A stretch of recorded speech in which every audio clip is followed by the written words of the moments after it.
This is the Horsepower Hour.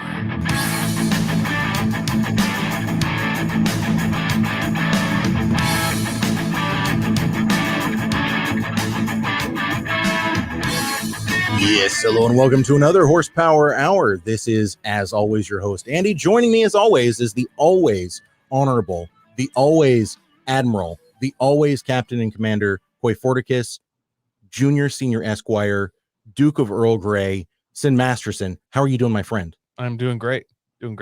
How was your trip to space last week? It was amazing. Actually, I just went to the coast, and it was beautiful and not hot, and I loved it and didn't catch any fish. He went to the coast, but he took DMT, so it was kind of like a space trip, you know? Space cowboy. Gotcha. Speaking of space cowboys, Chuck Holt's joining us. How you doing, man? Excellent. I'm doing killer. I appreciate you being here, my friend. A little bit of gambler madness today, huh? Oh, yeah. All about the gambler. But I want to just kind of stress, Chuck is a tried and true car guy. You've got a Jeep. Do you still have your drift car? Yep, I still have the S13, and I have a A86 with a beam swell. And he's a gambling man. This dude is doing it all. Are you wildly jealous, Coy? And he was a crew member on an FD team. Still am. Okay. So still am. Okay. So Wow. we're just trying to say Chuck's legit, and Yeah. we have a lot of questions about gambler. I love him and I hate him. He gambles long and hard. Both of those. And yeah, so we have a lot of gambler stuff coming up in this episode, guys. So talk to us about what kind of car you're gambling, buddy. So my gambler. 6. No. It is a Crown Vic. It's a 2000 Crown Vic. And at this point, we've gambled it 4 years now, and it still lives on. And we've done multiple events in it each year. Basically you're cheating. That's what you're telling us. Yeah, pretty much. At this point, we're definitely cheating because Got it. we figure $500 per year is what we can put into it. And as long as it's still fun, we're okay with it. But it's got like 32s on it. It's 3-inch lift, Mustang 5-speed, 488 gears, welded diff, and full belly pan. And the rest is pretty much stock. Holy shit. So it's a manual. Oh, yeah. I've owned over 60 cars, and I've owned 3 automatics. Bro, are you kidding me right now? Not only does he have bigger tires on his car than I have on my truck, but he's got a manual transmission. Wait, was it factory manual transmission, this one, or did you convert it, or somebody converted it? We converted it out of a 04 Mustang. Okay. Did they make manual Crown Vics? I don't think so. No. Would have been awesome if they had. Mm-hmm. Well, if they had, how they that would've car should still have came. Mhm. Honestly, I would like to do a manual, like old school 2-door LTD, and just beastify it, just as a cruiser someday. Oh yeah, 100%. Do like a 351 Windsor with a couple of turbos on it. Yeah, kind of a like original Men in Black look, Totally. Put a big red button in there, just smash it constantly.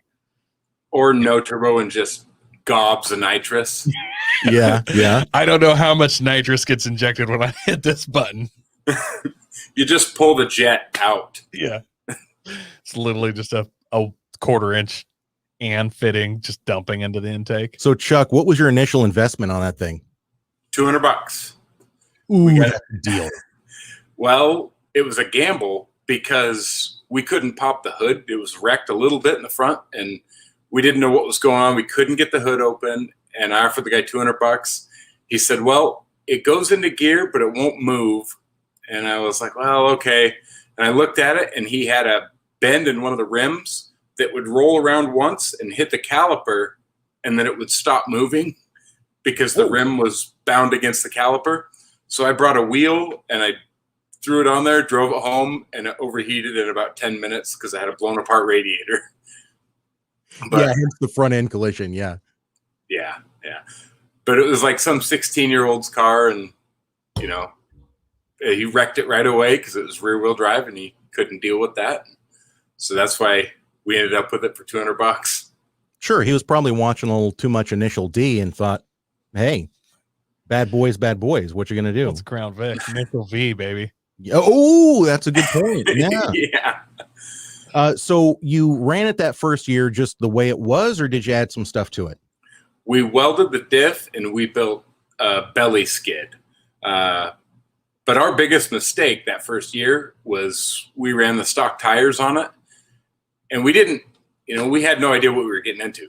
So we brought 3 spares thinking this will be way more than enough. We went through 4. Wow. We went through 4 tires, and the last one was Sunday afternoon, and I traded a guy 10 beers for his wheel and tire to throw on it to make it home. So, that sounds like a deal. Yeah, you got the better end of that trade, honestly. I mean, he could have charged a lot more considering location and stuff. Exactly. He knew that we had like 12 beers, and he left us with 2. There's 2 of us in the car. He left us with 1 beer each. So, he's an honorable man, I can say. Oh yeah, with all the beer. You know what it is? Because you can't just give people stuff. Then they don't value it. If you're like, yeah, sure, just take it, then they have no value of it, But if you at least charge them a little bit of something, you know what I'm talking about? Like it's important that they pay a little bit. I remember one time I had this whole pile of bicycles. It was after we bought this house, it needed some cleaning up. And I literally just had a pile of bicycles and bicycle parts. And I said, bicycle and bicycle parts on Facebook Marketplace, $20. Dude shows up and he's like, oh, bro, $20. I don't know. I think I could give you like 5. And I just looked at him and I said, listen, man, I don't give a shit what you give me. I just don't want to give this stuff away completely for free. I want someone that's interested in it to get it, And he's like, oh, so you'll take $5? And I said, no, I'm taking 20. He only had a 20 anyways. I didn't have the change to break it. I was like, do you want it or not? Yeah. Why would you care about the extra $15? Like, it's the principle. I get it. Yeah. That's an important lesson for people to learn. I remember one time I sold an RC car for $390. Was $400, but I said $390. Kid showed up with 20s and then just stood there expecting me to give him back his change. And I was like, that's not how this works. You just gave me a $10 tip. Thanks. I'm out. I'm not a bank. Yeah. Right. So all I'm saying is good on those guys for taking something of value from you. It's $9 worth of beer, but it was that whole act of you need to give us something in trade for this wheel. I say good on those guys, not just for giving you that wheel, but also for letting you know the value of it. And I'm sure that drive home, you were just elated. You felt there was something spiritual coming out of your soul where you were just like, we just did this thing. I was offering every person that came by with a 5-lug rig $50, $100 for a wheel and tire, including that guy. And he was like, well, what do you got in that cooler? I got these beers. You can have them all. And he gave me 2 back. So that's amazing. I love that. Not only did those last 2 beers taste amazing, I'm sure, just with the delicious of, the hint of victory. The taste of victory. Yeah, that's right. In those 2 beers. But then on the other hand, what a story. If you're like, I gave the guy $100 for a tire, we're all like, ugh.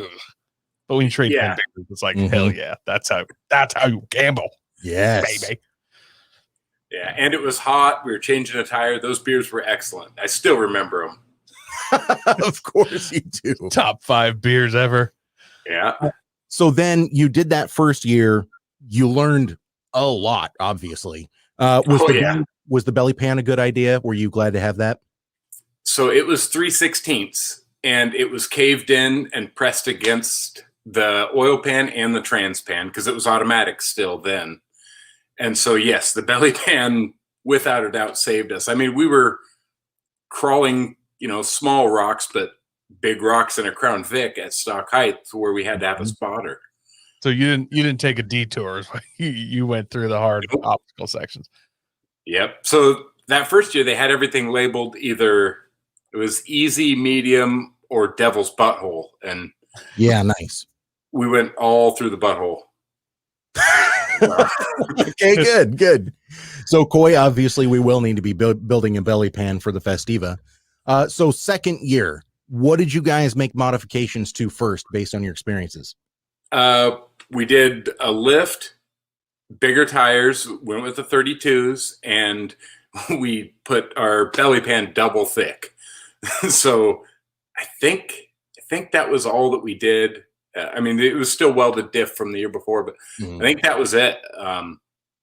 We had a roof rack on there to carry more tires, but that was year 2, and it was organized a little different. You want me to talk a little more about year 1 before we move to year 2? Or Yeah, hit me.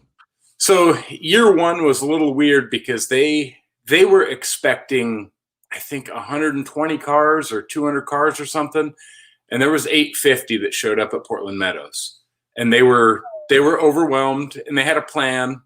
The plan was for each car to leave in 1-minute intervals, and they quickly realized that about 5:30 in the morning that was going to take till the end of the day easily, and so they started letting them go in waves. And we didn't know where. It was set up a little more like a TSD. Like, you didn't know where you were even going or which direction until right at the start line. They handed you a packet of paper and you had 30 seconds and then you go. And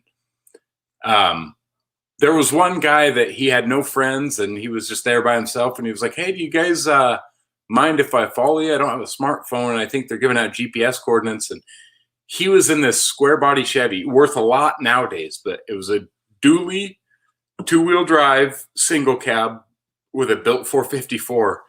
And man, I cannot believe the stuff that guy followed us through. And I'm thinking, this is a $200 car. I don't give a shit. I'm bouncing it off of stumps and he's following right along in a dually. But yeah, year 1 was crazy because they had everybody go in the same route. And some stuff was in one way and out that same direction. Oh.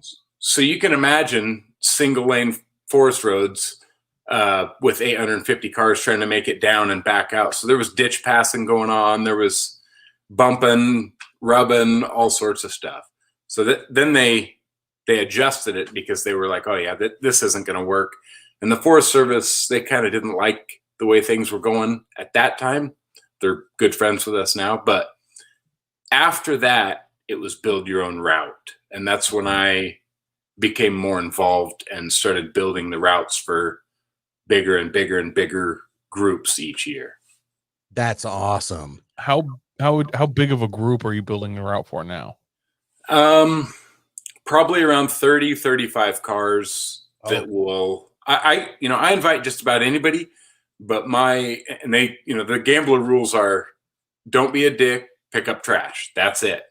And I always tell people, if you're going to roll with us, you better have some kind of plan. If your rig breaks down, don't rely on other people to bail your ass out. And I always tell people it's very advised to have a CB because we all run CBs on the Gambler. And if you don't have one, don't expect to be able to communicate. We're not going to wait for you at every turn. If we waited for 35 cars, you'd be waiting there sometimes an hour because you're spaced out big gaps in the dust. So that makes sense. Yeah. So the route I built the last few years, like they've got some pretty good water crossings and stuff that will, you find out who's not willing to treat their car as a gambler right away. But there was a couple guys last year. We did our first water crossing and it's White River. I don't know. You guys probably know where White River's at. Yeah. Well, we were crossing White River and we looked at it for quite a while and I'm like, well, I'm going to go for it. And I went for it and I made it across. And then there was like a Nissan Pathfinder and then like a stock height Miata and a bunch of guys that were looking at it and they kind of started driving away and somebody hollered something at them. And I don't remember what hey, what are you doing, pussy? Come on. And that's all it took. And the Miata spun around and he hit that thing like the top of second gear. And I'm like, hey, you're going to freaking drown this thing out. But he made it across. I got some pretty good video of it. Yes. Awesome. Yeah, it's good. All right, Coy, we need to put a snorkel on the Festiva. Yeah, clearly it's snorkel time, baby. And no one had one. Festiva is its front wheel drive. We actually only have to belly pan under the engine. That's true. You know what I'm saying? So I think I got some aluminum road signs that might work. Oh, maybe you might. Yeah. Yeah. Only a couple. Couple 2 or 3. So There you go. well, I mean, honestly, I can get almost as many as you'd like if you just wait till after tonight. So Chuck, how did you get, I mean, you said after that first year, you got more involved with helping set up the trails and stuff. Did you just reach out to organizers and say, hey, I want to be a part of it? I did, but they said, basically everyone's going to figure out their own route because they weren't allowed to organize an event that's on Forest Service land with that many people. Mm-hmm. So it was up to everybody to go their own way. And I asked Tate Morgan, that's the main guy. And he said, yeah, go ahead and do whatever you want. Just you can't be putting out these coordinates as the gambler. And I said, well, that's fine. And basically anybody around this area or who's starting around the Portland area, like if they are looking for where the start is or anything, I'll message them and be like, hey, you can go with us. You know, the more the merrier. Just, you know, don't be a dick, pick up trash and have a plan if your rig breaks down. Right. Do you run the hoopty cross at all?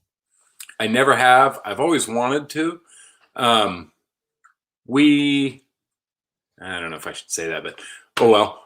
We do organize our own private one, and it's like a 1.9 mile lap, and it's got a lot of elevation change and through some trees, and it's we do that every year, and it's again getting bigger and bigger. I think Sean Costner, what's his last name? Casper. That the same one he's maybe mentioned? He has mentioned it, but It's funny that you mention him because he's never actually been. His car's been, and I did top time in his car, and he wasn't there, which is pretty funny. Nice. It's a sick burn. I'm just going to throw this out there. You don't need to answer me right now. This is just something to kind of mull around the back of your brain. What would you think about a shopping cart class? Don't answer right now. We'll talk to you about it later on. I'm just kind of putting that bug in your ear for right now. Okay. So after you ran that first year, you made changes to your car and you made changes fundamentally to how you were running the Gambler. You decided to get a little bit more involved with your, setting up routes for your friends and stuff like that. So that second year where you made your own routes, did you have a bunch of people that joined you when you left? Yeah, I think we had like 7 or 8 people that we had met mainly either on Facebook or on the route on year one. And we met at the Troutdale Walmart and started from there. And it was a hell of a time. And then every single person, with the exception of one that's ever went with us for the last 3 years, has also gone with us the next year. So we've actually never lost a person, and we've only gained people besides one person. But that is awesome. Yes. So can my plan? And I'm sorry to interrupt. Wait, Jake Jaden's in the comments saying hello to everybody and hi, Chuck. Hi, Jake. Thanks for joining. Hey, what were you saying?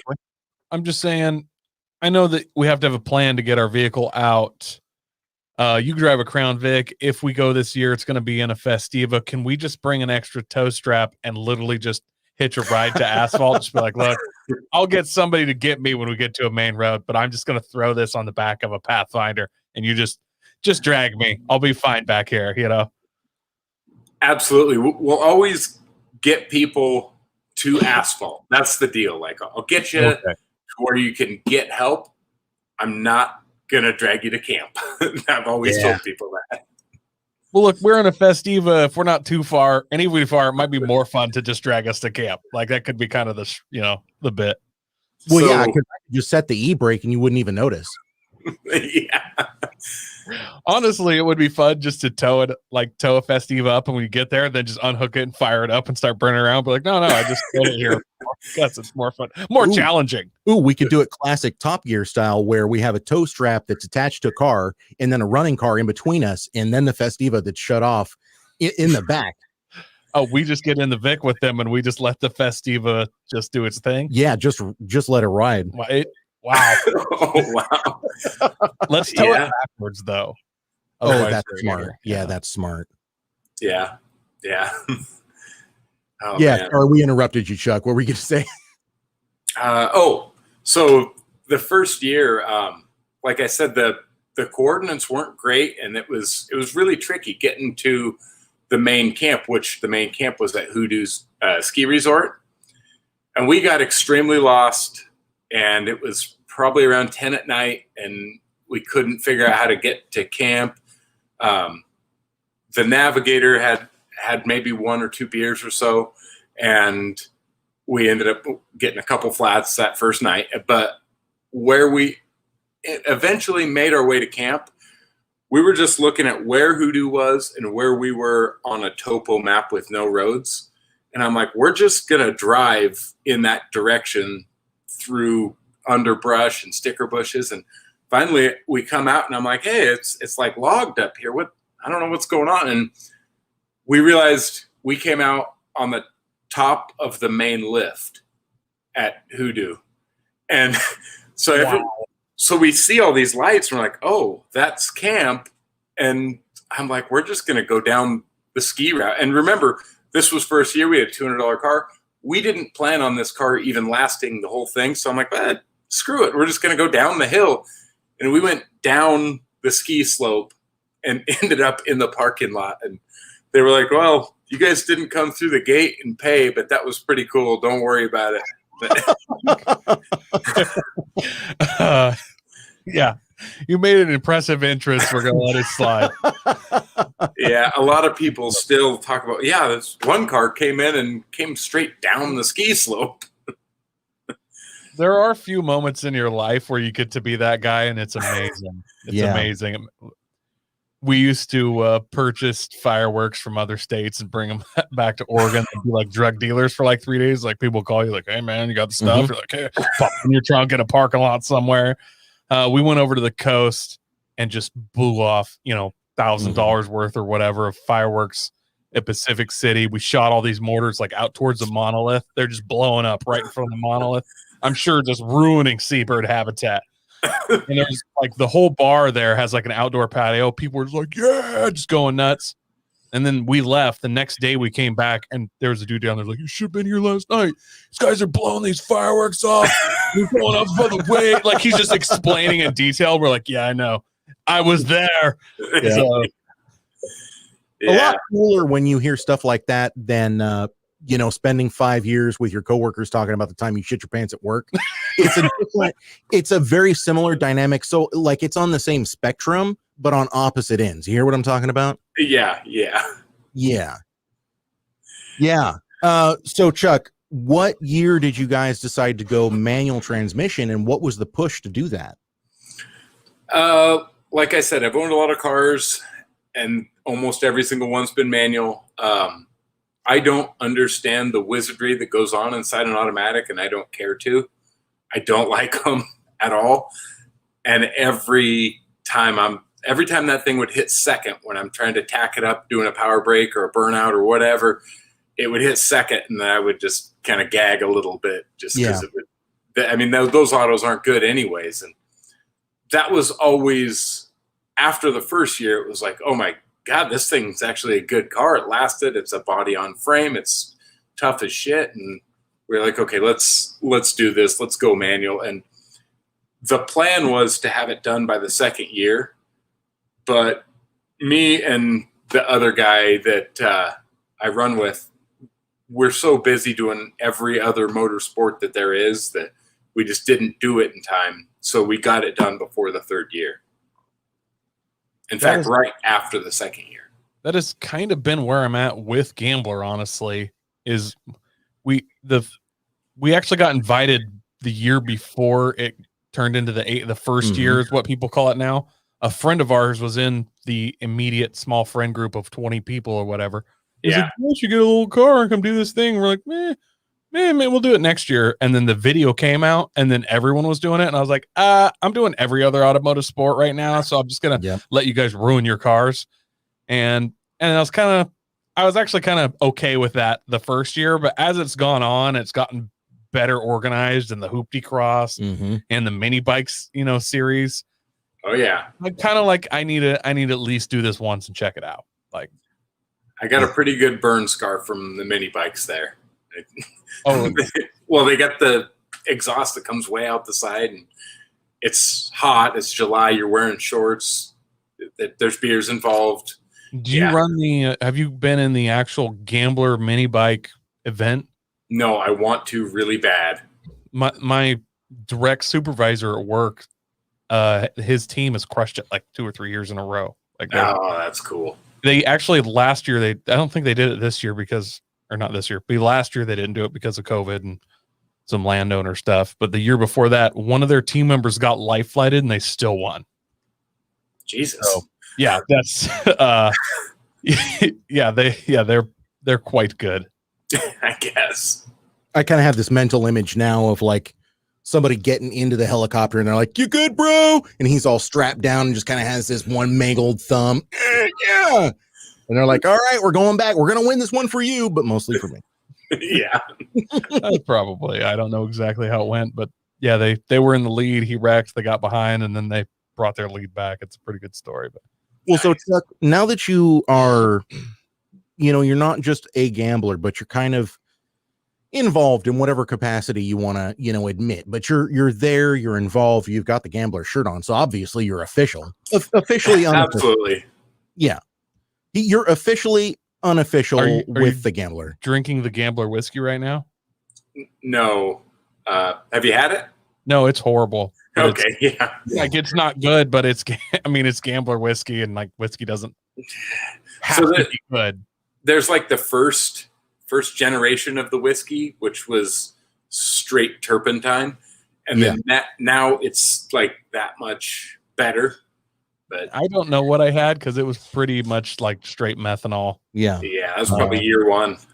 Yeah, it was not good. But well, so my cat, Coy is going to let out my ancient cat because he's been in here in the studio with us. But Chuck, now that we've talked about this, and now that you've done the gambler a few times, and you can never really know exactly how the program is going to go. You can never be 100% an expert, especially when it comes to roads like the ones you're taking now. Yeah. But what are your thoughts for first year people? And just a quick caveat, if you say just buy a car and go out there and enjoy yourself, you're an asshole. I'm not going to say that. Perfect.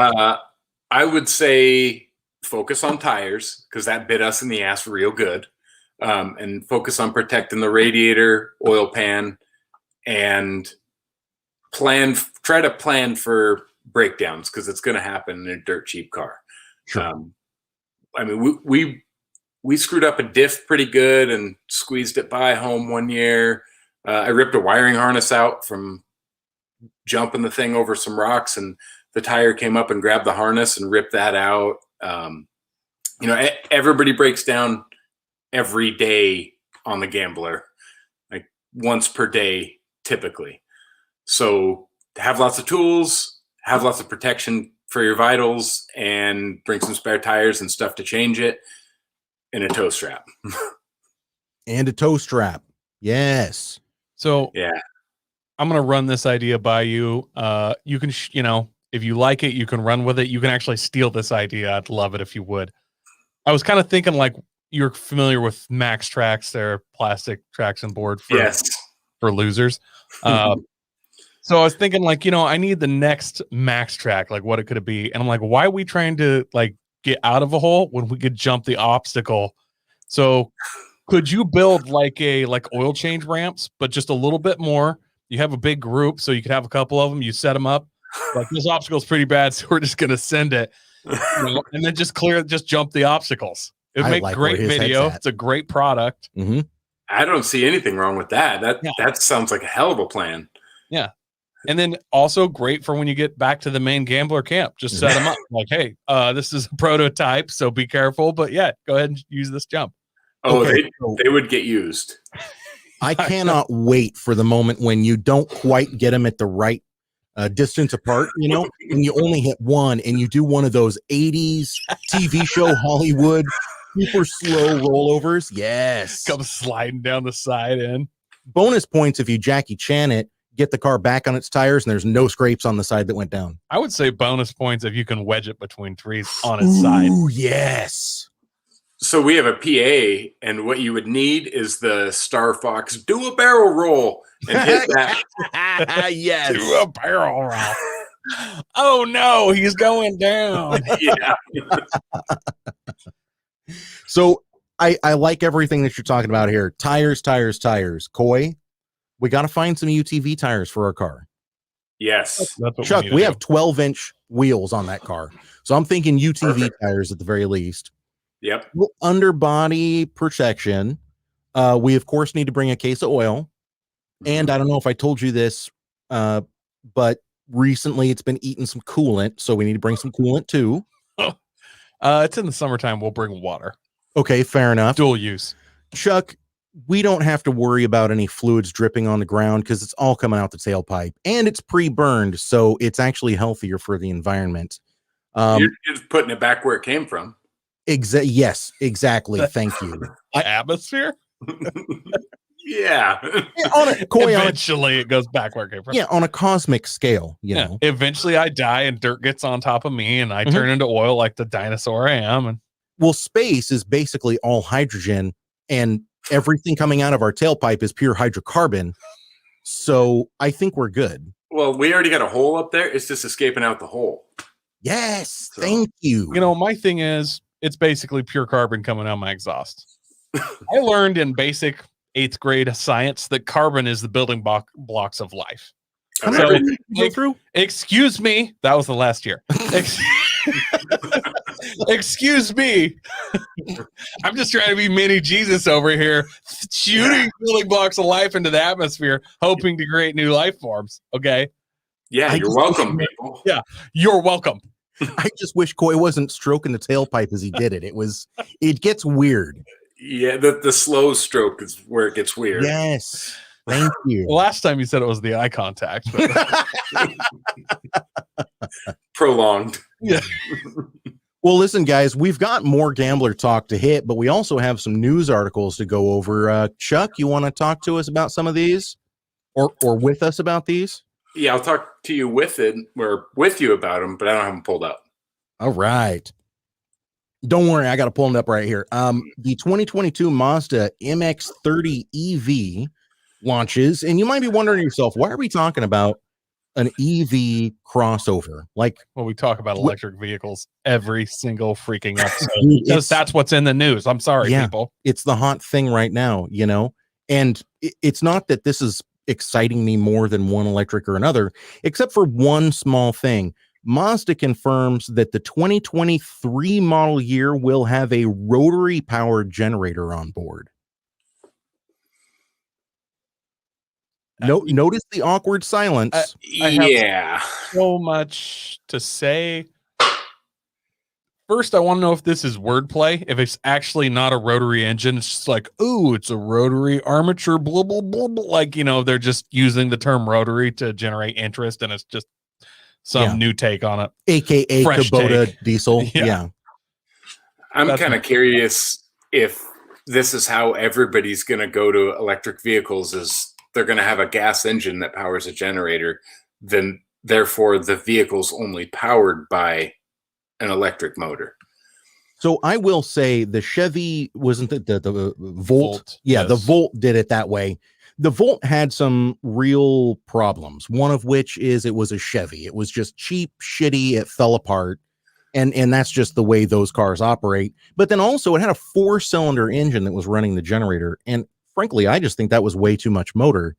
I could be wrong. I'm not an automotive engineer, but that seems like total overkill. Why would you need a 2-liter motor just to charge your batteries? That just seemed like too much. So I like the concept of this. Let's go back. I want to go back. What was it? 5 or 6 years. Mazda had been talking about an electric hybrid with a hydrogen operated rotary for a long time.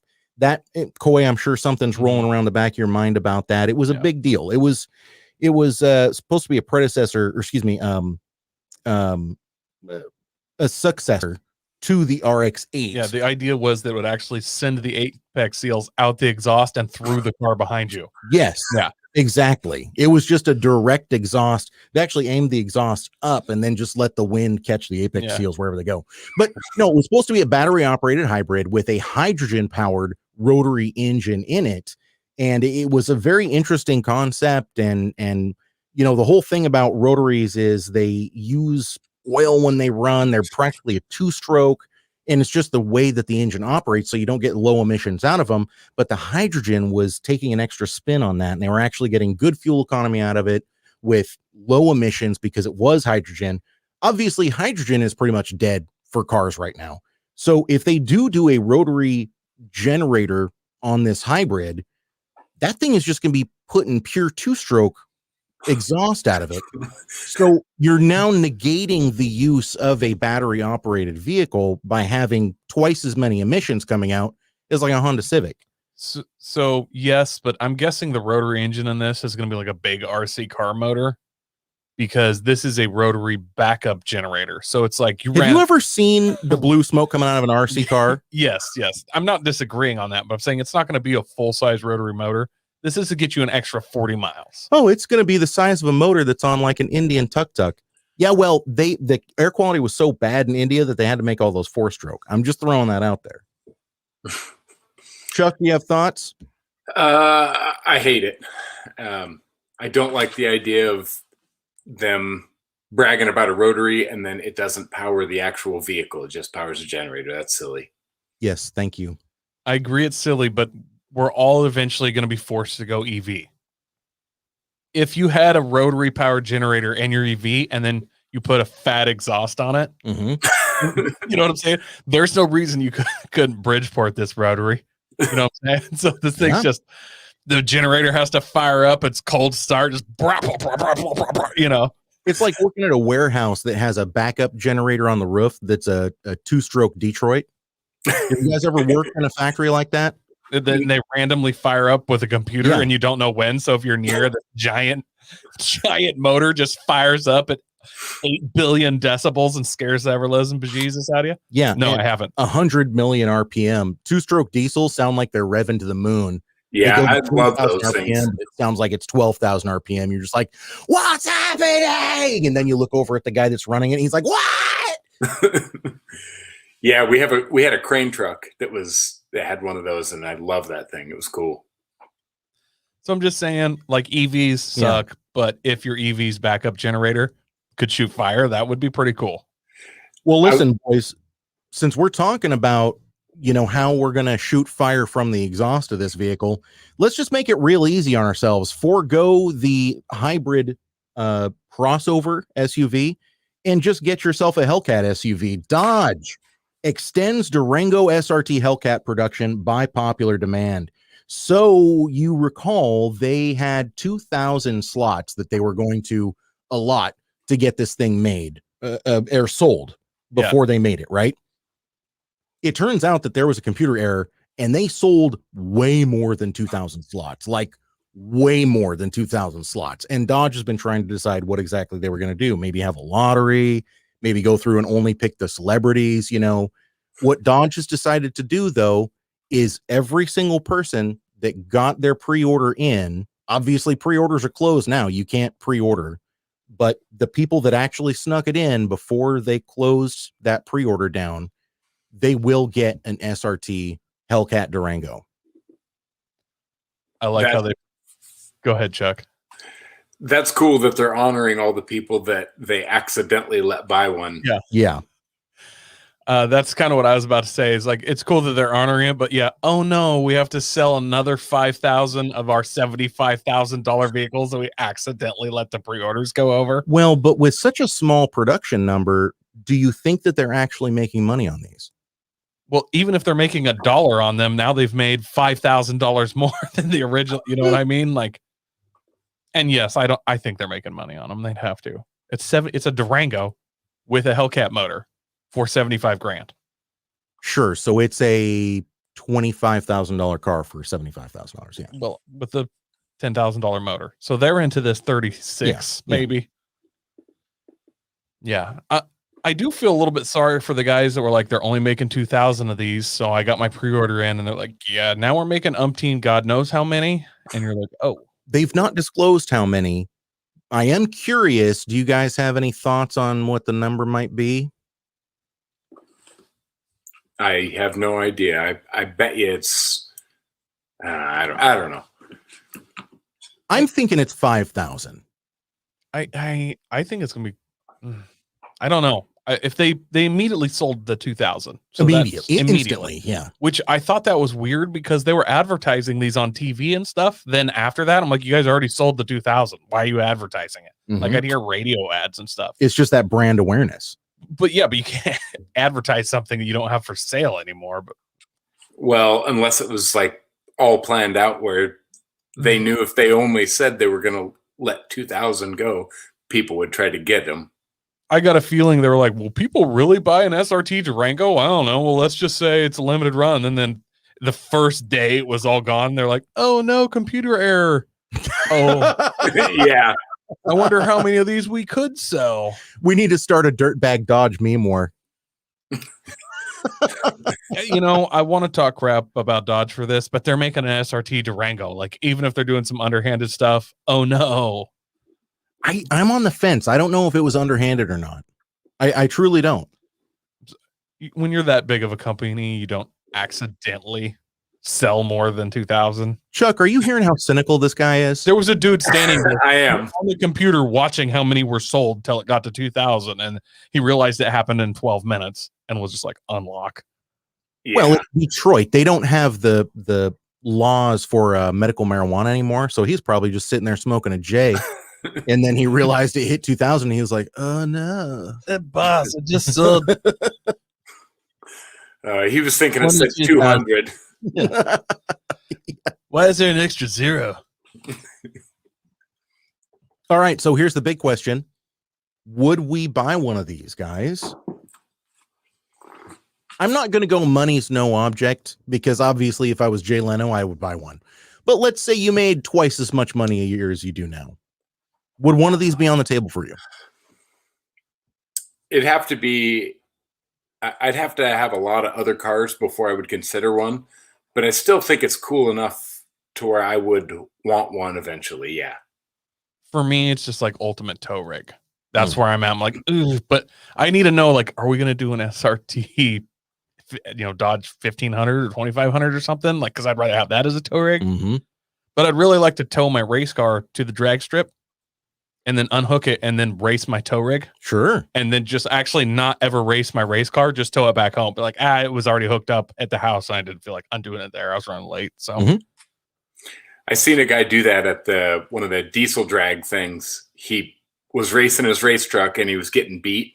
So he grabbed the tow rig and he came out and beat the guys that were beating him. Gee. Yeah. Okay. That's a clout power thing. Coy, while you open that door, let's give us one more thing to think about. And Chuck, I'm going to have you go first. You've got the money and you've got the want for either a Durango SRT or a Jeep Trackhawk. I think I would go with the Trackhawk just because I got to keep it Jeep. Sure. I'm honestly not sorry, Chuck. I'm not a Jeep guy anyway whatsoever, but I think I'm going to go Cherokee because they might not be making Cherokees because the name. And I am 1/16 Cherokee, so I can do what I want with Cherokees. Like, you don't get to vote on my blood. Well, I'm 1/8 Durango, so I'm not sure what a Durango is, to be honest. No, I don't know. Do you know what a Durango is, Chuck? I think that was a Disney movie or something. I feel like it's a cowboy thing. The Rodell Durango. Yeah, no, you're right. You're right. Well, listen, man. I think we need to talk about our overland AF, Coy. Let's do it. It's a town in Colorado. Oh, Durango's a town in Colorado. Yeah. Are we happy with the town in Colorado? Everybody likes Colorado, right? Yeah. I mean, you can ski and smoke weed. Who was the guy that? It's on the tip of my tongue. He wrote Big Iron. He wrote Marty Robinson. Marty Robinson. Thank you. And what's that song? Down in the West Texas town of El Paso. That's Big Iron. No, that's not Big Iron. Oh, No, I know the song. Is it just El Paso? yeah. It's one of those songs where the guy dies in the end. But it's Yeah. still a cool song. Marty The, Robinson is the king of doing Is it 2.5. Is that Maria or something like that? the song is named after the girl. Yeah, I think it's Maria. Okay. Yeah, it might Something be. Because Marty Robinson is really the king of doing a 2.5-minute long song that has a full-blown story in it. You know that? Yeah, but he doesn't really sing it. He kind of talks and then sings a little part of it and then talks the rest of it. Well, it's better than the B-52s. Yeah. I walk out with a long and a dude. Is that how you karaoke? I hate that band so much. They're trash. The Love Shack, baby. Shut the fuck up. Ugh, I hate the B-52s so much. For me, the band I hate's Green Day because I feel like they super glued their tongue to the back of their teeth. I like a with my tongue was stuck back of my teeth. For me, it's Beach Boys because you always got one person just doing this, ooh, the whole time. How is that any different from the hype guys we have now? Yeah! Another one. Who's the DJ Khalid? Yeah. Listen, I'm Khalid. fat and ugly. How can I not take DJ Khaled's spot? You know what I mean? I think isn't it like Cali D or something? Khaled. Khalid, Khaled, DJ Khaled. Yeah. DJ Clitoris. I don't know. I'm just saying. You just got to start yelling your DJ name more often, I guess. Yeah. Well, yeah. Thanks for letting me know now. Geez. All right. DJ Andy A. In the house. In the hizzy. I was about And to then- say, Do we do hizzy anymore? Is that a thing? Is that too old? I don't What know. are kids doing these days?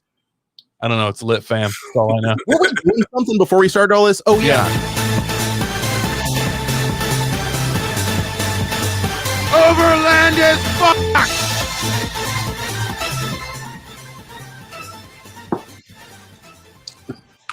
And today's Overland AF. This is an exciting one for me because a buddy of mine just brought his over, the 2021 Honda Trail 125. Chuck, do you know anything about these? I do. So I just ordered a Honda CRF 300L, which is their other model that they just came out with along with this.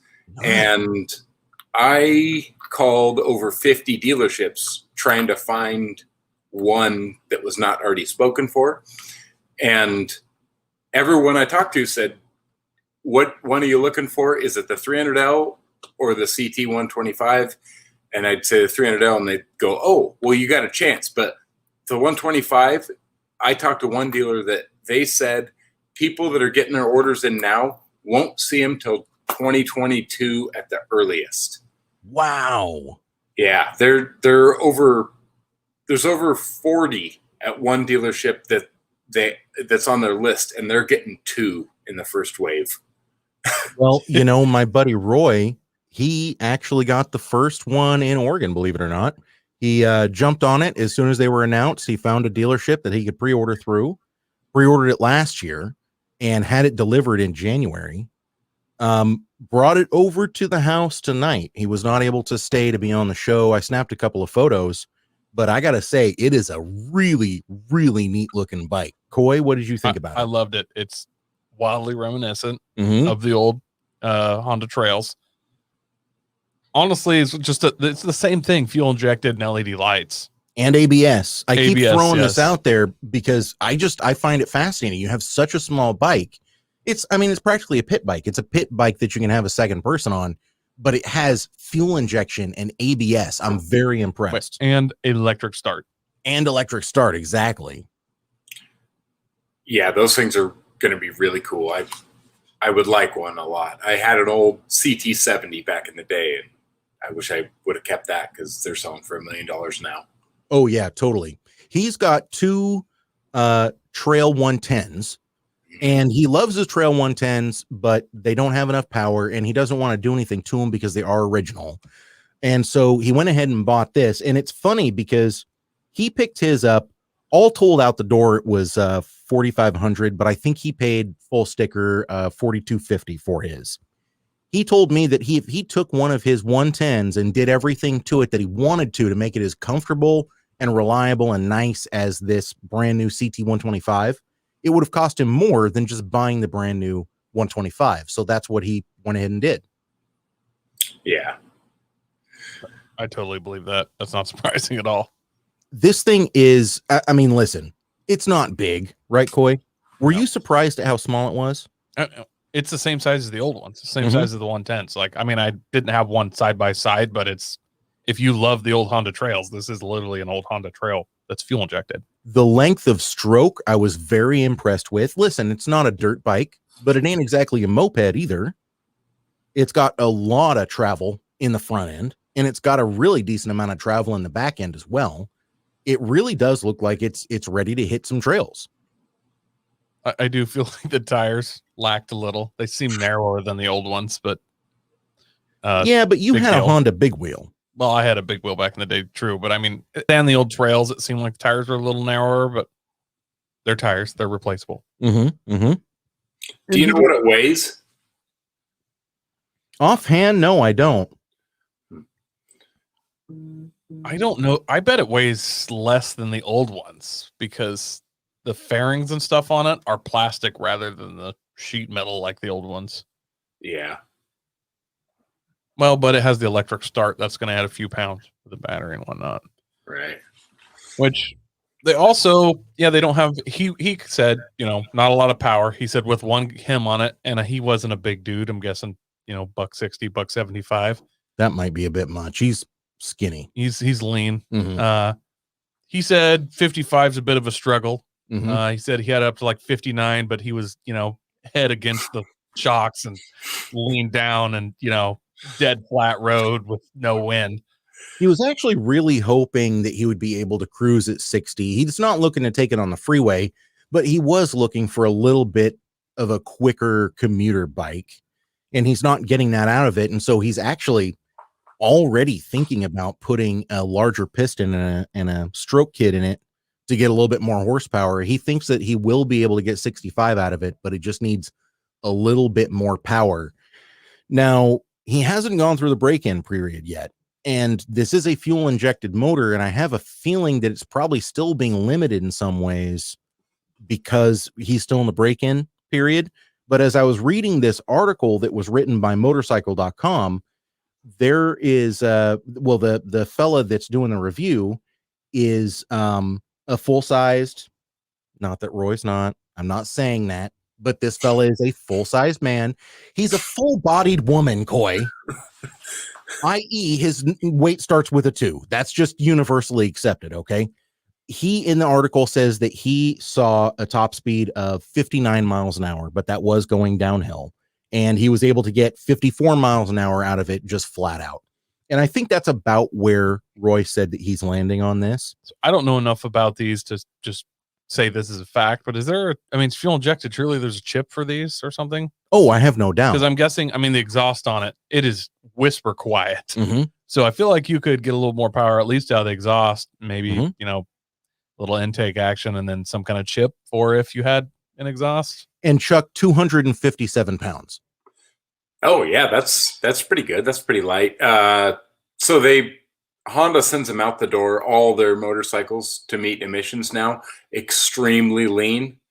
So typically every new fuel injected bike that's coming out, there's an ECU you buy for it, and then it fattens it up a little bit to optimal power range. So I'm sure there is, and if not, there will be real soon. So you can at least get a couple horsepower, maybe. Yeah. Well, when you're only making 7 horsepower, a couple of horsepower is pretty good. I'm just throwing that out there. All in all, I loved the bike. He said that he has been seeing about 85 miles to the gallon right now. He did do a little bit of an off-road excursion. They went over to Central Oregon. He was able to fit this in the back of his pickup, which was awesome. And then he did quite a bit of trail riding. He said it handled great. He was able to go over rocks. He was able to go over a few whoops and jumps. He said he did end up running out of fuel on the trail, but he had already kind of pre-planned for that and gotten one of the saddlebag gas containers. Those Honda factory gas containers are 1.6 gallons, which matches the 1.6 gallon gas tank size. So when you run this out of gas, you can literally just pop that saddle tank off, refill it. It fills right up to the brim, and then you go again. He said he went about 300 miles on filling up the tank and then having that saddle pack of gas. For something like this, that's really, it's a short commuter. You're not going to be taking it on the freeway. So if you're just driving in city, you can drive this. And then a little light trail running. 300 miles really isn't that bad, is it? That's ridiculously good. Yeah, if you're going 300 miles on that, especially if you're doing some trails, like that's going to beat you up pretty good. Like I'm not in the shape to ride that on trails for 300 miles. Mm-hmm. Let's even say you were doing 200 miles a day, which would be horrible. You could theoretically cross the country in, I don't know, 2.5 weeks. Yeah. I'm not sure you'd want to do it on something like this. Where that would be really fun is if you had a group of guys that were all riding those. Where that would be not so much fun is if you were trying to go trail riding with a bunch of guys with real dirt bikes, and that's what you had. Oh, yeah, that's a fact. Fun's not the right word. Yeah, first of all, I'd be emasculated pretty heavily. Just showing up with that. But maybe I'd just be like, hey, no, I have a real bike, but like maybe I could play it off like, I got a real bike, but like, oh, this is super fun. But just the insane amount of insults. Dirt bike guys they're a little rough sometimes, Yeah. They don't pull their punches with their buddies, like they'll let them have it. So it would be hard to ride this with real dirt bike guys. What about the nostalgia points? You think that's going to gain you anything here? Yeah, they're going to want to take your bike and jump the daylights out of it, and then they're going to help you again. That's a good point. So what do we think, boys? Is this overland AF worthy? Yeah, I can't wait to buy my kid one so he can break his arm. I think you can't wait to buy your kid one so you can ride it. So I can break my arm again. If I had a kid, I'd take it from him and ride it. Listen, I can't do bikes. I don't have the balance for it after my car accident, but I think this is super cool. Super, super cool. I'm 100% digging it. I don't even think $4,250 is a bad price for this thing at all. I think pretty much countrywide, once these are available, you'll be able to walk away with one of these for $5,000. And I do think that I think that is going to be a bargain. Yeah. I would way rather have this than a Ruckus. Yes. Well, Ruckus is just a scooter. This is an actual trail bike, kind of, sort of ish. A little bit.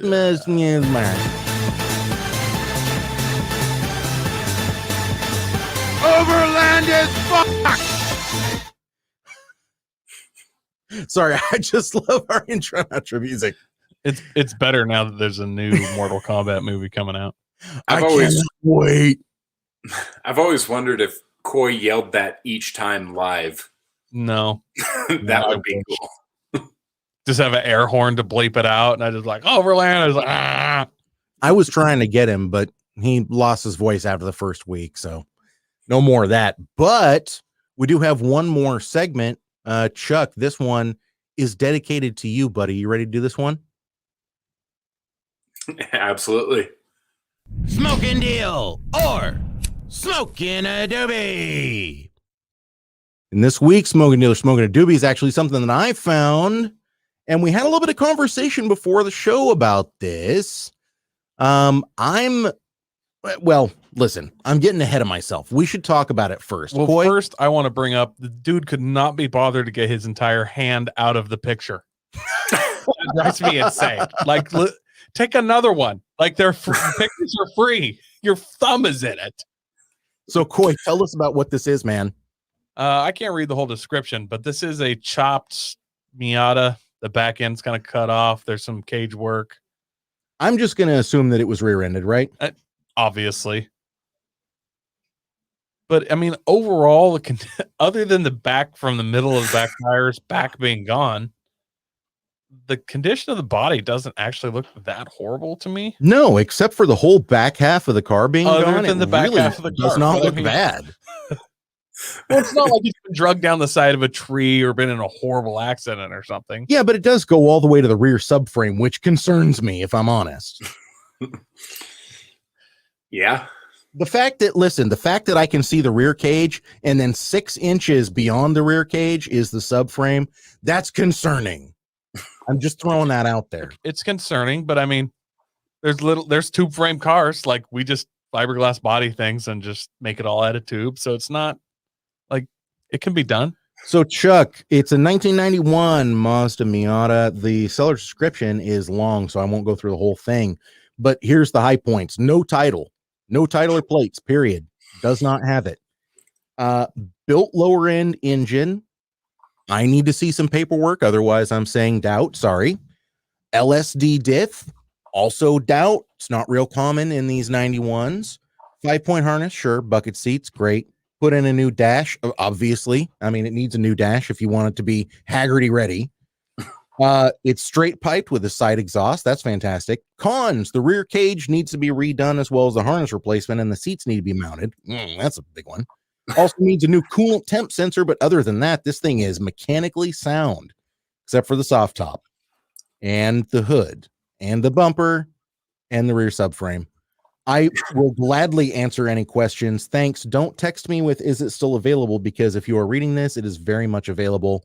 Of course, once we get 2 or 3 months down the road, that last part is going to be moot.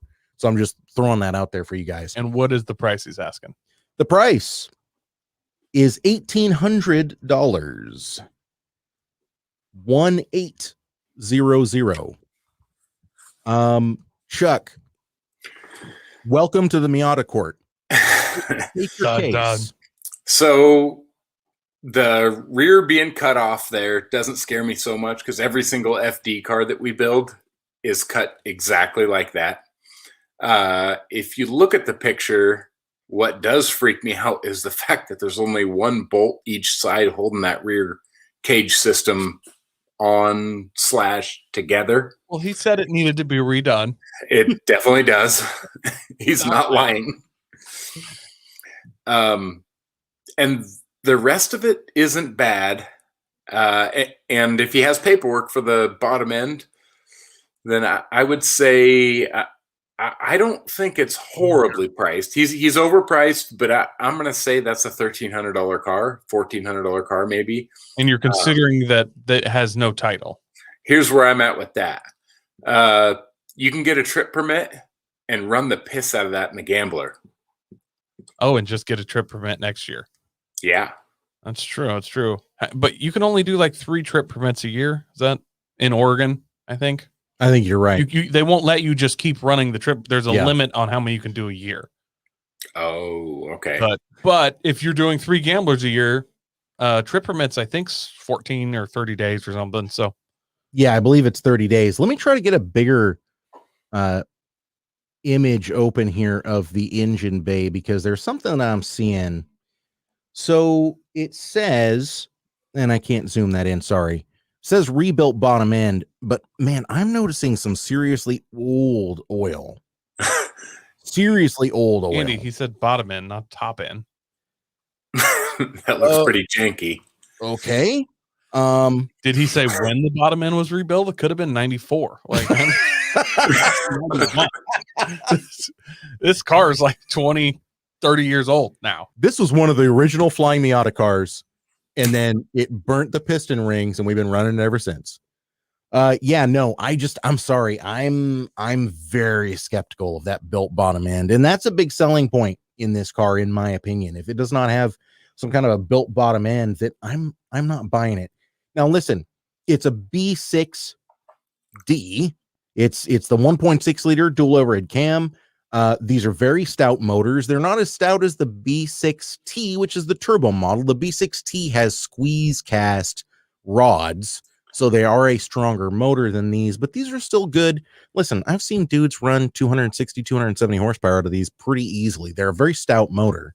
So even if it's not a built bottom end, it can still handle some boost. It'll still make a little power. You can easily double the horsepower with a turbo on a stock 1.6. So, we'll throw that out there. I don't know. I'm not really buying the whole thing. Anyway, so if it does have an LSD diff, guys, because it's a 91, if it's a factory LSD diff, then it's going to be it's going to be a viscous type. Does anyone here know how to test a vehicle for a viscous limited slip? I usually like to go out and do a bunch of circles Mm-hmm. really quickly and see if it feels like there's anything. Or here's the other favorite is go and park in like a pile of leaves with sand underneath and then stab the gas and dump the clutch. And if both tires spin.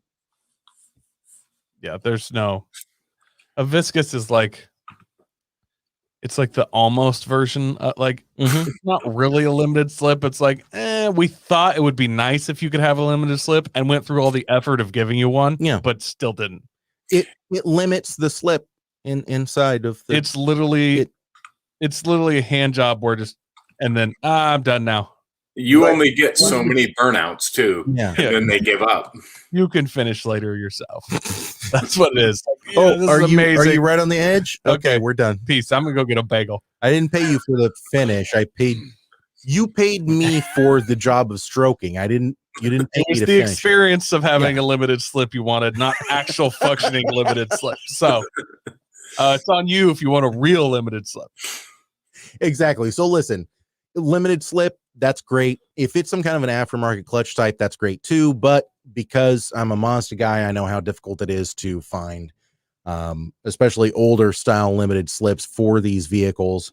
And it's definitely not going to be a Torsen unless they swapped in something from the later, like the 94. Which I was going to bring up. Obviously, he's buggy in this to an extent. Do you think maybe he did pick up a newer Torsen? I would have to see some kind of proof before I believed that. Okay. I mean, just going through the photos, this whole thing looks sketch as fuck. I'm just going to be totally honest with you guys. I usually like sketchy, but I don't want to pay a premium for it. That's my feeling. See, I think you're forgetting what a running good Miata costs, though. Which is a ridiculous amount of money. In the last 3 years, the amount of money that a Miata has been worth. Chuck, come on, back me up, man. Aren't Miata crazy? Yeah. They're going up as fast as OSB. Yeah, you could. I know what I have. I have like 10 sheets of plywood in my garage from like 2 years ago. And I'm like, I'm going to trade these for a finished house soon. Yeah, just retire. Yeah, bro, trade it for Bitcoin. Yeah. Considering the prices of used nice Miatas, I mean, you won't find a good running Miata for under $5,000-$6,000 flat out, and it's not going to be that nice at 5.6. A nice 95 Miata is going to be like $8,000. They're crazy price now. I'm imagining any of our listeners that don't live on the West Coast right now are like, "What are you talking about?" There's somebody in Kansas with 12 in his field, like, yes, I'm rich. It'd just be like if you found a unit of OSB. Yeah. Same thing. We just found this container full of plywood. I just bought this storage unit and it's just filled with Miatas and OSB. Oh, that'd be nice. I mean, listen, this is a gambler. Someone theoretically could drift it after having a lot of work put into it and replacing the LSD diff with an actual LSD diff. No title. For me, that always takes a huge chunk of money off. That's because the scary part for me as well on this. Yes. The 1800, it's a little steep. If you had a title, without a title, I'm like, ooh. Now that I think about this, though, Garrett, friend of the show, and friend of yours, friend of mine, he had that J10 that he got for little to nothing, because it had no title. He messaged me today. He was cleaning out the truck and found the title in it, signed by the previous owner without a date. Perfect. How wildly convenient is that? So I would dig through this car. Like, there's a pretty good chance that title's somewhere in there. I think all you're going to find is cigarette butts and cum stains, but could be. It's worth a try. The other thing you could do is, we all have mechanic buddies. You can take it and have a mechanic's lien put on it and That's also end up with a title. I haven't had a buddy do that, but I know guys that have buddies that owned a tow yard, and they're like, "Oh no, I impounded it, and now it's in my yard for however long. Oh no, I'm selling it at auction." Yeah, so there are ways around it. I'll admit that. Having said that, though, I'm just going to come out and say it. I think this is blah, blah. If I'm going to be spending my own money on it, I think that I would feel ripped off anything more than $1,000.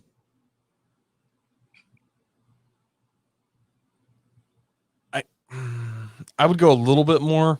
The no title parts where kind of that gets me. It's either gotta have a buddy, and you gotta kind of do a little bit of shady stuff, which it's not that shady, but there's always a chance that you end up having to hire a lawyer. The downside is you're gonna have to do, probably especially with COVID. I just bought a car in January, February. It's still not in my name. Sure. Because the way the appointments to get this thing in your name it's going to be 3-4 months at least. I'm sorry. I'm just knocking off a couple $100 for the fact that you're lying to me, bold-faced. This is clearly owned by a drifter. They clearly are just saying, "Oh yeah, it's got a bill of motor, bro. Oh yeah, it's got a limited slip." They're obviously just bullshitting. Same thing that they do with 240 SXs. I'm not about it. It's going to cost you money for lying bold-faced to me. So I'm reducing your price. I probably would have given you $1,200, but you lied to me, so now it's $1,000. And you can suck my dick. The 1,200 is kind of the number I had rolling in my head. I am going to bring a compression checker, and I will check compression while I'm there. Oh, yeah. I'm not leaving without that. So I'm not wildly excited about the fact that I might be killed by this rear cage on the way home, by the way. There's just a lot of... Well, you don't have to drive it home. You could trailer it. That's I'm going to trailer a running and driving car home. Come on. Hey, that's not part of the deal. That's we got to figure out if the limited slip works or not. Don't be stupid, Coy. You see that nice grass he's got there? I'm going to make that kid back that thing into the grass and do a nasty burnout on his mom's lawn to make sure it has the limited slip. Ooh, have him wet it down first. Yeah. All right, Chuck, where are you at with this thing? I think I'm $1,300. He's going the highest. Mm-hmm. This is actually rare for us. Most of the time when we have a guest in, Coy and I, we'll be like, "Oh yeah, 2,500 seems reasonable," and the guest will be like, "I'll give him $300." I'm looking at it thinking I could buy another Miata that needs a motor, and I could piece one together and make some money.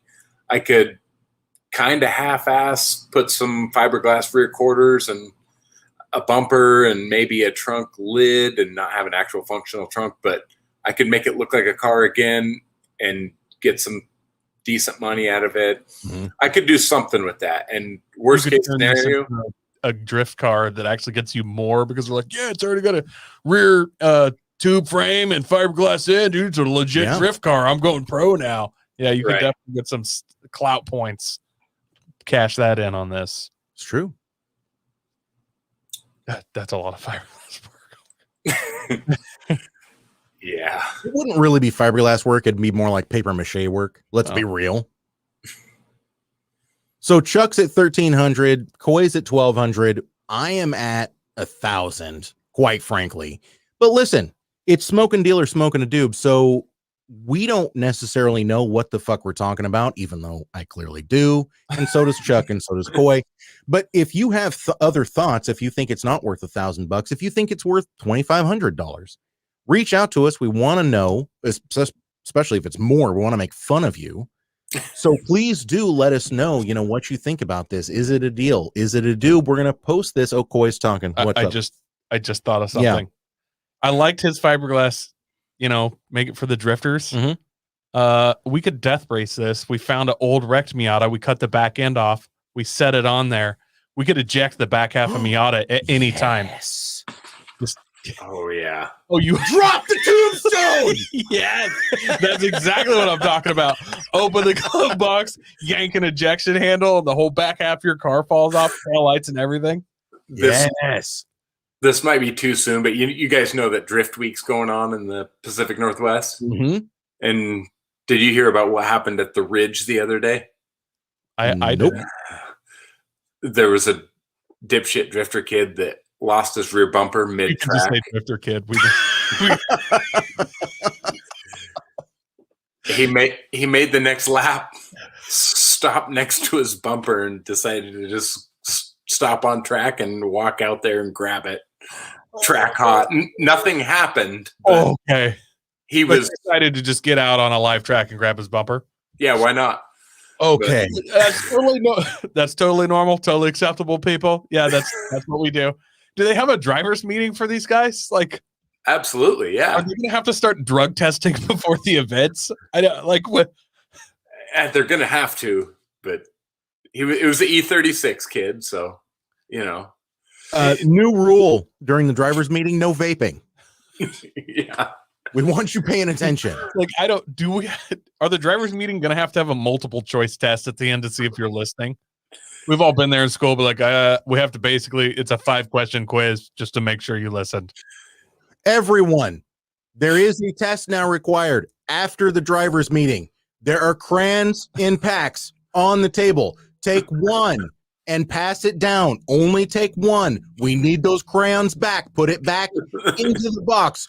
When you're done with the test, please and thank you. If you get less than a 5 out of 10 on the test, you will not be drifting today. You will be Sorry, you in the allowed- purple hoodie. Get the crayon out of your mouth. Out of the mouth. Don't smoke that. You can't smoke that. Don't try to light it. Holy smokes, you guys. Speaking of smokes, That's amazing. I'm glad that you told me that. I am too. And I think that whoever gets this Miata, they shouldn't drift it, but they should tell everybody that they drift it. Smoking deal or smoking Adobe. Sorry, I cut you off, boy. The Ridge is not, it's not a go-kart track. It's not, a tiny track. Mm-mm. This is a legit, real, and actually considering new track. Like this is big boy track. Like it's this, you should know this stuff if you're at the Ridge. And real high speed. Yeah. And I believe a lot of elevation gain all at the Ridge, right? So there's possible, I don't know where it was, but they could come up or drop down onto you and you couldn't see them. They couldn't see you till it was too late. So Yeah. cringe. Dude, I hope they booted him. That's They the did. only acceptable. Oh, Good. yeah, I bet they said mean words and booted him. They told him that he could never come back. Ever. Good. And I bet they said that in a not nice way. Right. Yeah. Yeah. They should have. Because that's outrageous. That's outrageous. That's one of those situations where it's not even like if a driver hits you, they didn't kill you. That was an assisted suicide. Yeah. Yeah. And that's you. Yeah, I don't have enough words for what that is. It's just a subtle reminder that Coy doesn't want to That is drift. a gross, negligent suicide. Yeah. But I'll tell you what's not going to be grossly negligent. It's you guys out there tuning in. It's you guys out there telling a friend about the show. We want to thank you so much for doing that. It is what keeps us going. If you like what we're doing, please do hit the subscribe button. Come and check out our Facebook group, which I'm actually banned from for a few more days because Facebook decided, okay, listen. So in one of my stupid meme groups that I'm a part of, somebody posted a screenshot from Wikipedia that says a couple of days ago was National Horny Day. And the admin is a buddy of mine. So I tagged him and I was like, hey, man, where's my nudes? Facebook banned me and said I was soliciting sex acts from him.